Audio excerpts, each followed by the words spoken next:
अस्सलाम वालेकुम। कहानी को आखिर तक पूरा सुनिएगा और अगर आप चैनल पर नए हैं तो सब्सक्राइब ज़रूर कीजिएगा। इतनी अमीर होने के बावजूद भी तवाइफ गिरी करती है, जो सुनता मुंह में उंगलियां दबा लेता। कोई शौकिया जिस्म कैसे बेच सकता है। यहाँ जितनी भी तवाइफें थीं सबकी अपनी मजबूरियाँ थीं, हर एक का अलग राज था। पर वो तो कहती थी कि मुझे खुशी मिलती है लोगों को खुश करके। हफ्ते के 5 दिन मैडम फरजाना के कोठे में रहती। जितने पैसे और तोहफे मिलते उसमें मैडम का हिस्सा निकालने के बाद बाकी सब अपने साथी तवाइफों में बांट देती थी। असली नाम किसी को पता नहीं था। मैडम के पास आई थी, मैडम ने नाम पूछा, जवाब मिला, नाम मैं क्या रखा है। मैडम ने बन्नो नाम रखना चाहा, जवाब मिला, कोई कलमी नाम होना चाहिए जैसे अमराओ जान अदा। फिर यही नाम रख दिया। कुछ दिन बाद वो अमीरों की जान ही बन चुकी थी। नज़ाकत इंतहा की थी। इस पर वही मिसाल सादिक आती थी कि खुदा जब हुस्न देता है नज़ाकत आ ही जाती है। जब कोई मर्द उसका जिस्म नोचता, उसके कहके पूरी तवाइफ नगरी में गूंजते थे। जो लड़कियां गाहक ना मिलने से आपस में गप्पे लगा रही होती थी, वह एक दूसरे की तरफ जुमाइनी अंदाज में देखकर हंसती थीं, लेकिन उसकी हंसी भी अजीब थी, जैसे कोई बरसती बारिश में सूरज का दीदार नसीब होता है। 5 रातें कोठे के लिए वक्त थीं उसकी। अगली 2 रातें कहीं से एक बड़ी सी गाड़ी आती, वो उसमें बैठकर चली जाती। एक रात के आखिरी पहर कोठे में सोते सोते चिल्लाने लग गई। बड़ी मुश्किल से उसे काबू किया गया। उसकी आंखों से आंसू बहते जा रहे थे। सकूनावर दवा ने उसे जल्द ही ख्वाबों की नगरी में पहुंचा दिया। नीली, कहाँ हो तुम? सरदार आतिफ ने उसे पुकारा। वो बदन पर तौलिया लपेटे गुसल खाने से निकल आई। गुसल खाना ख्वाब का के साथ मुंसलिक था। दोनों की शादी को 4 साल हो चुके थे। आतिफ आज भी उसे पहले दिन की तरह चाहता था। नीलोफर की अभी तक कोई औलाद नहीं पैदा हुई। सब ने आतिफ पर दबाव डाला कि नीलोफर को तलाक दे दो। वो नहीं माना तो कहा गया, इसे भी रख लो और दूसरी शादी कर लो। लेकिन आतिफ ने किसी की नहीं सुनी। वो मोहब्बत ही की इंतहा की करता था। 4 साल बाद भी वैसी ही मोहब्बत। नीलोफर भी जान वारती थी उस पर। आज जब बुलाया तो लहजे में अजब दर्द था। नीली, कितना प्यार करती हो मुझसे? सरताज। वो तन्हाई में सरताज बुलाती थी, इतना कि सर काट के कदमों में रख दूं। अगर मैं तुमसे कुछ मांगूं तो इनकार तो नहीं करोगी? बेख्तियार उसने नफ़ी में सर हिला दिया। सोच लो। सरताज, उसने शिकवा कना लहजे में पुकारा, मुझे किसी की एक रात चाहिए। क्या? नीलोफर कुछ ना समझ पाई। मैं एक रात फहमी के साथ गुजारना चाहता हूँ। क्या उसके हवास ठिकाने न रहे? फहमी नीलोफर की छोटी बहन। ये क्या कह रहे हो तुम? वो हैरत और सदमे से गंग उसकी तरफ देखती रही। हाँ, वो कहता रहा, मैंने सिर्फ तुमसे मोहब्बत की है नीली, पर मैं दिन रात अंदर जलता रहता हूँ, तड़पता हूँ, रातों को नींद नहीं आती। हाँ नीली, बस एक रात उसके साथ चाहिए। नीली, एक रात बस। नीलोफर ने उठकर थप्पड़ लगा दिया। आतिफ जोर से रो रो कर कहने लगा, मारो मुझे, मारो, मैं इस काबिल हूँ। और बच्चों की तरह फूट फूट कर रो दिया। नीलोफर जितना भी गुस्सा करती, मगर जो वो प्यार करती थी वो बहुत भारी था। कुछ दिन गुजर गए। आतिफ हड्डियों का ढांचा बन चुका था। नीलोफर से उसकी हालत देखी न जाती। एक दिन आतिफ लौटा तो उसने कुछ फाइलें उसकी गोद में डाली और चुप करके पलट गया। उसने फाइल को खोला तो एक खत गिर पड़ा। पता चला कि आतिफ ने फैक्ट्री, घर, सब कुछ उसके नाम कर दिया। और मांगा क्या है? बस एक रात ही तो मांगी थी।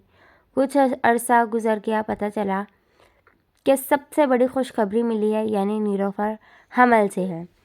फिर 5-6 महीने और गुजर गए। आतिफ वैसे ही हड्डियाँ बनता जा रहा था, लेकिन नीलोफर का ख्याल वह हद से बढ़कर रखता।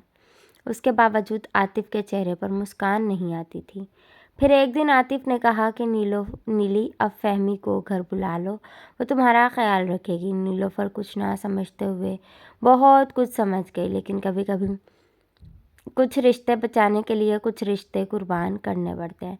नीलोफर ने फहमी को घर बुला लिया था। کہا تھا کہ اب 7 مہینے کا بچہ ہو گیا ہے۔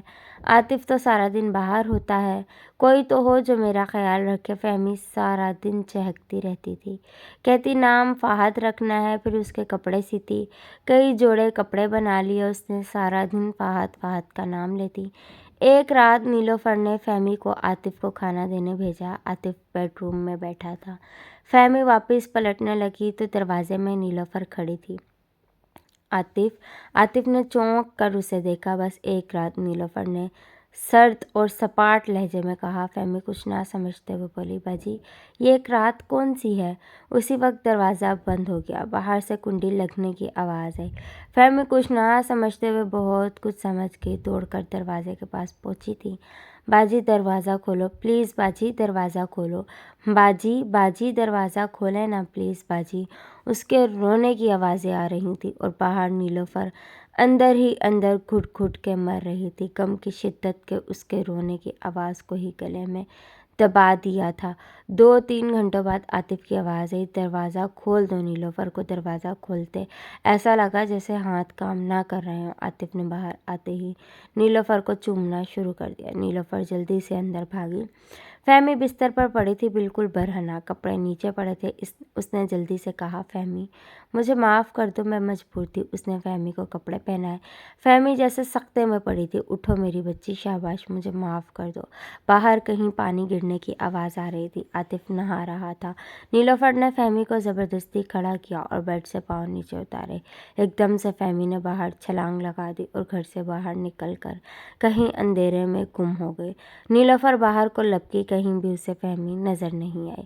اس نے فوراً اسے اندر آ کر عاطف کو بتایا۔ عاطف جو غسل خانے میں تھا جلدی سے کپڑے پہن کر باہر نکلا، پھر دونوں باہر گاڑی میں فہمی کو تلاش کر رہے تھے۔ نیلوفر نے گھر کال کی، امی سے فہمی کا پوچھا۔ فہمی تو تمہارے ساتھ تھی۔ اس نے بتایا کہ میری طبیعت خراب ہو گئی تھی۔ فہمی میڈیکل اسٹور سے دوا لینے چلی گئی تھی۔ عاطف کہیں باہر تھے، کافی دیر ہو گئی، ابھی تک نہیں لوٹی۔ پوری رات آنکھوں میں کٹ گئی۔ انہوں نے صبح دوبارہ فون کیا تھا، ابھی تک وہ گھر نہیں پہنچی تھی۔ صبح تھانے رپورٹ کرانے گئے تھے، وہاں پتہ چلا کہ کسی لڑکی کو رات کسی تیز رفتار گاڑی نے کچل دیا تھا اور گاڑی والا گاڑی بھگا کر چلا گیا تھا۔ وہ جلدی سے مردہ خانے پہنچے۔ تازہ لاش دیکھتے ہی نیلوفر بے ہوش ہو چکی تھی۔ ہاں، وہ فہمی ہی تو تھی۔ شام تک پتہ چلا کہ یہ خودکشی اور زیادتی کا کیس ہے۔ کسی نے فہمی کے ساتھ زیادتی کی تھی، جس کے نتیجے میں اس نے خودکشی کر لی۔ زیادتی کرنے والوں کی تلاش جاری تھی۔ نیلوفر گھر آ چکی تھی اور ابھی تک چپ چاپ تھی۔ وہ اٹھی اور کچن میں جا پہنچی۔ عاطف اسے پکار رہا تھا، نیلی تم کہاں ہو؟ وہ کچن کی طرف آیا تو دیکھا کہ نیلوفر نے چھری دستانے سے پکڑی ہوئی ہے۔ وہ چلایا، نیلی رک جاؤ، لیکن اسی وقت نیلوفر اپنے پیٹ میں چھری گھونپ چکی تھی۔ اسپتال لے جایا گیا۔ ڈاکٹر نے بتایا کہ چھری بچے کے پیٹ میں جا گھسی تھی۔ بچے کو بچانا ناممکن ہے، ماں کو بچانے کی کوشش کر رہے ہیں۔ بچے کی موت کی خبر نے عاطف کا دماغ الٹا دیا۔ 4 سال سے زائد بچے کا انتظار اور بچہ مر گیا۔ کچھ دن گزر گئے۔ نیلوفر اپنے مائکے میں تھی، خاموش، بالکل خاموش۔ عاطف پاگل خانے جا چکا تھا۔ آنکھ کھل چکی تھی۔ امراؤ جان ادا نے پیٹ پر ہاتھ پھیرا۔ وہاں چھری اور ٹانکوں کا نشان موجود تھا۔ شام ہونے والے تھے۔ اس نے اٹھ کر نہایا دھویا۔ آج بھی اس کے گاہک پورے تھے۔ ہاں، ایک رات کے لیے ہی تو وہ آتے ہیں۔ آخر امراؤ جان ادا نے ایک رات کی قیمت بھی تو چکانی تھی۔ فرینڈز، میرے چینل کو ضرور سبسکرائب کریں۔ اللہ حافظ۔